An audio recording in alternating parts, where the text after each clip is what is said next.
Ada kabar seru nih. Ada koalisi yang berisi 6 partai yang kabarnya siap mengeroyok PDIP di kandangnya sendiri. Seru banget nih kayaknya. Gerindra klaim 6 partai siap keroyok PDIP di Pilkada Solo Jateng. Sosok ini digadang jadi senjata. Sebanyak 6 partai telah menyepakati membentuk koalisi tanpa PDI Perjuangan, PDIP. Mereka pun menggadang-gadang Kakpa Mangkunegara X atau Gusti Bere untuk diusung sebagai calon wali kota Solo untuk melawan partai berlambang banteng tersebut. Untuk melawan partai sebelah, PDIP, kami anggap yang bisa memenangkan mutlak hanya Gusti Bere, jelas Ketua DPC Partai Gerindra Kota Solo Ardianto Kuswinarno saat ditemui di kantornya, Senin, 1 Juli 2024. Selama ini pihaknya tidak bisa memiliki andil apapun dalam mengusung suatu calon jika merapat ke PDIP.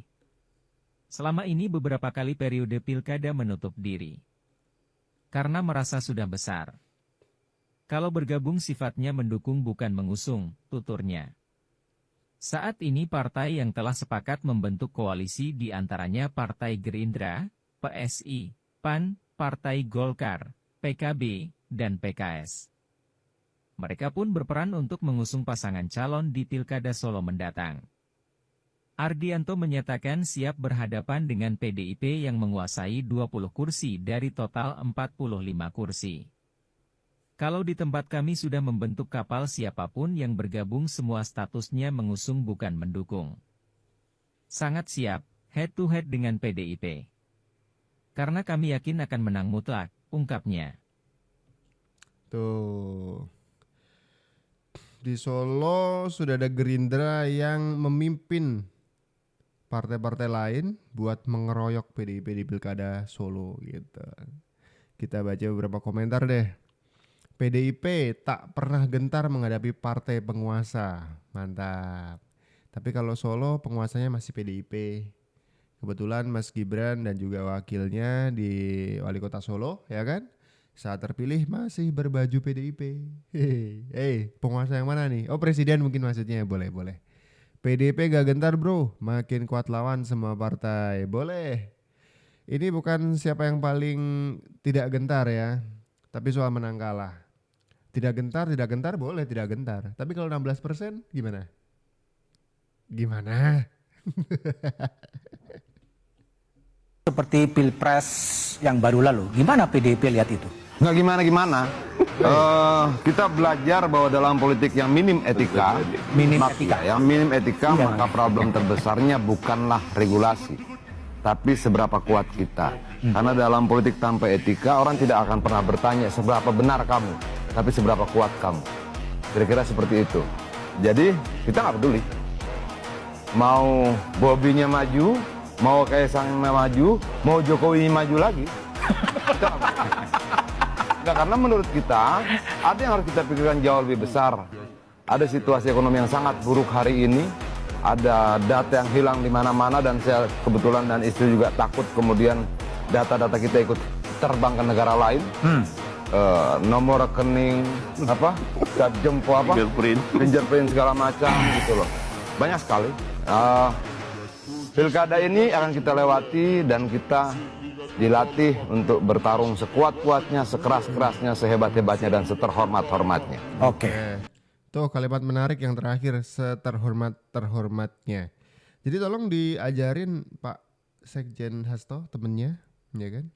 Supaya kalau komentar dengan komentar yang terhormat gitu ya. Tuh sekarang tersangkut kasus gitu, sekarang udah gak ada komentar-komentar yang macam-macam. Gimana dong? Gimana? Coba pas kayak lagi pasca pilpres gitu komentar-komentarnya Pak Hasto yang pedes-pedes ya kan. Kalau Jokowi pengen ketemu Bu Mega, ketemu dulu sama anak ranting. Wah. Saya masih ketawa kalau inget itu. Pas ini momen lebaran ya. Kalau Pak Jokowi mau ketemu Ibu Mega, ketemuin dulu anak ranting. Wes. Kalau saya membedah kalimat itu tuh gak ada terhormat-terhormatnya, justru melecehkan sosok dari Jokowi.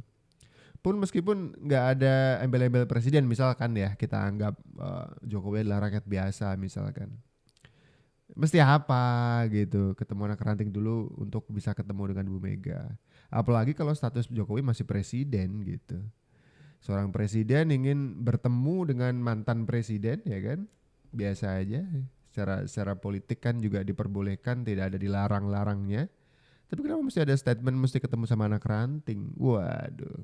Tapi kalau misalkan Adiana Pitupulu punya prinsip harus seterhormat-terhormat, ya bagus sih. Bagus banget. Kita dukung politik itu dijalankan dengan cara yang terhormat. Bagus. Yang mau saya komentari yang kedua adalah bagaimana Adiana Pitupulu mengatakan kita tidak peduli. Mau Jokowi, mau Bobi, mau Kaisang, mau siapapun ya kan. Maju lagi di pilkada, monggo, kita nggak peduli. Ya boleh sih nggak peduli. Cuman saya ingatkan di pilpres kubu Anda kalah dan cuman mendapatkan 16%. Boleh garang. Cuman kalau jadi 16% lagi, buat apa garang-garang? Buat apa?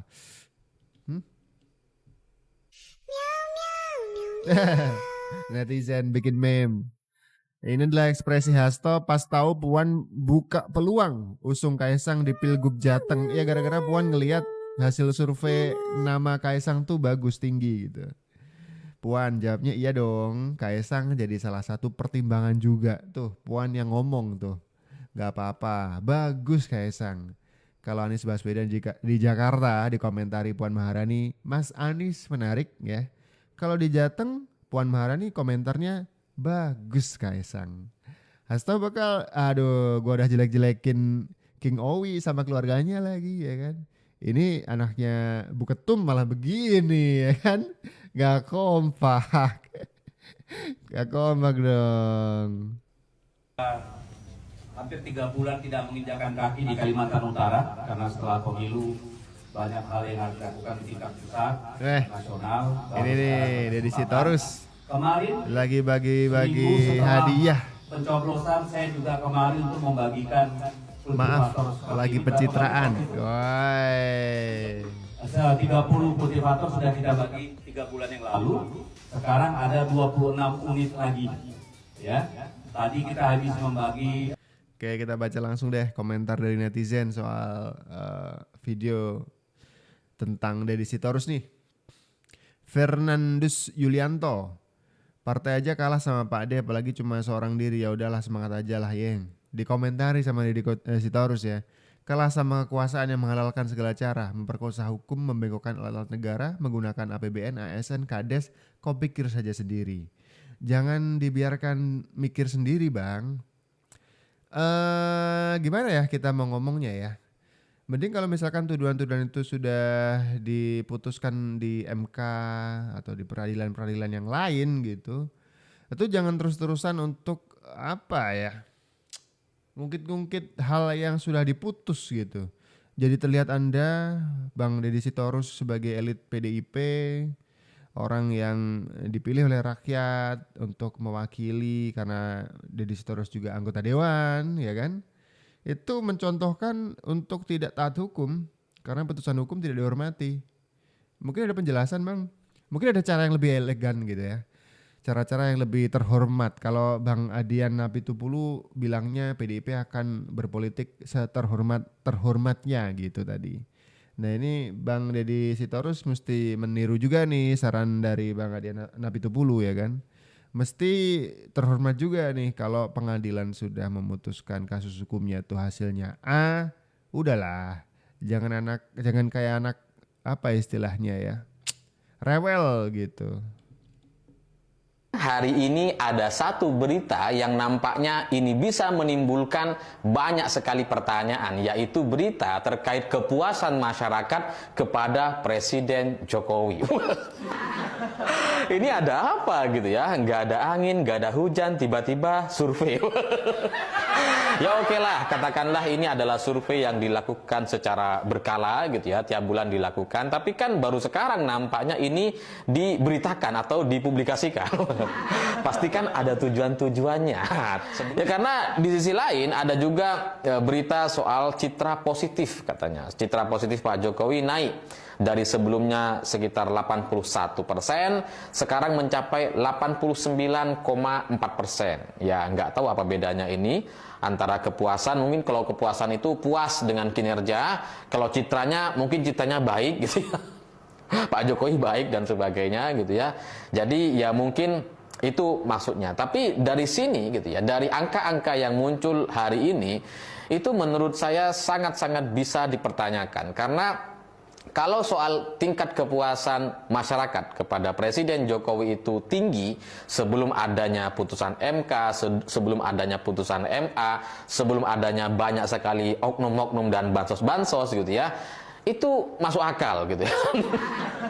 Tapi dengan segala pemberitaan, dengan segala kejadian yang sudah terjadi di Indonesia ini, dengan putusan MK, dengan adanya dissenting opinion yang kemudian mengakui ada hakim MK yang mengakui adanya kecurangan, adanya pengerahan dan sebagainya, lalu kemudian sekarang disusul dengan putusan MA yang mengubah pencalonan usia batas calon gubernur dan calon wakil gubernur yang itu dimungkinkan untuk memberikan karpet merah kepada Kaisang yang juga belum cukup umur untuk maju di Pilgub sekarang gitu kan. Ini setelah semua kejadian itu, apa iya kemudian tingkat kepuasan masyarakat atau citra Pak Jokowi di mata masyarakat itu masih sekitar 80%-an, bahkan sampai 89,4% katanya.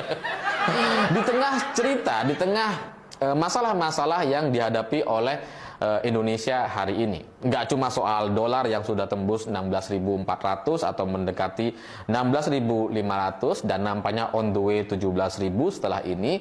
Kemudian muncul juga PHK Tokopedia, kemudian tutupnya toko Bata dan PHK perusahaan-perusahaan atau pabrik dari tekstil di beberapa daerah seperti Say Apparel gitu ya. Dan dari semua cerita atau PHK massal, gelombang PHK dan dolar yang naik tinggi itu yang sebelumnya masih sekitar di bawah 16.000 dan sekarang sudah 16.400, apa iya dengan semua cerita, dengan semua masalah-masalah ini Presiden Jokowi punya citra 89% positif? Jangankan usaha masyarakat gitu ya, usaha anak Jokowi saja, usaha Kaisang tutup. Apa iya dengan semua masalah-masalah ini masih setinggi itu gitu ya? Kepuasannya mencapai 89,4%. Oh, citra positif gitu ya. Dan kepuasannya di rata-rata itu 80%-an. Sebentar, sebelum kita lanjut menikmati video opini dari netizen yang satu ini, dia tidak percaya tentang hasil survei yang menyebutkan kepuasan rakyat terhadap Jokowi tinggi. Soal percaya dan tidak percaya itu hak masing-masing ya, kepercayaan ya kan. Masa kita mau berdebatkan, kalau nggak percaya kan ya udah. Cuman kalau misalkan soal yang tidak dipercayai itu soal apa istilahnya science gitu kan. Ini kan survei, kan science juga nih, ada ilmunya gitu. Mending dibantah dengan science juga nih. Alasan argumen ketidakpercayaannya apa gitu. Tadi argumennya kenapa tiba-tiba muncul survei di hari-hari begini gitu. Pertanyaannya adalah apakah Anda tidak update tentang hasil survei? Bisa jadi begitu. Karena Kompas tidak ujuk-ujuk mengadakan survei di Juni. Kompas itu litbangnya mengadakan survei juga di Desember 2023. Masih mau dikaitkan dengan putusan MK? Jauh dong, pemilu aja belum. Di 2023, Litbang Kompas itu menyebutkan 73%. 73 hasil survei tentang kepuasan kepada Jokowi. Juni naik jadi 75. Jadi kalau misalkan Anda bilang baru-baru ini, berarti Anda nggak update. Kompas itu, Litbangnya, surveinya berkala, rutin. Yang paling dekat perbandingannya antara survei Juni itu bisa dibandingin dengan survei Desember 2023. Jadi antara Anda tidak tahu, jangan buru-buru menyimpulkan tidak ada. Kenapa baru muncul? Bukan baru muncul, Anda yang baru tahu. Beda ya. Gitu cara menyimpulkannya. Yang kedua, yang pertama tadi mungkin perlu dipertimbangkan tuh kalau misalkan ketidakpercayaan soal yang begini-beginian, mending di argumennya dikasih data yang lebih oke lah daripada sekedar bilang nggak percaya.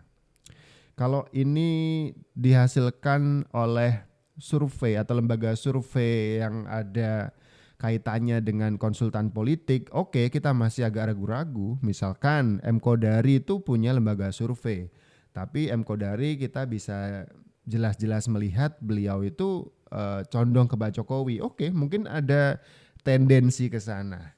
Tapi ini yang ngadain survei ada Litbang Kompas gitu. Sebuah lembaga yang tidak ada sangkut pautnya dengan penguasa.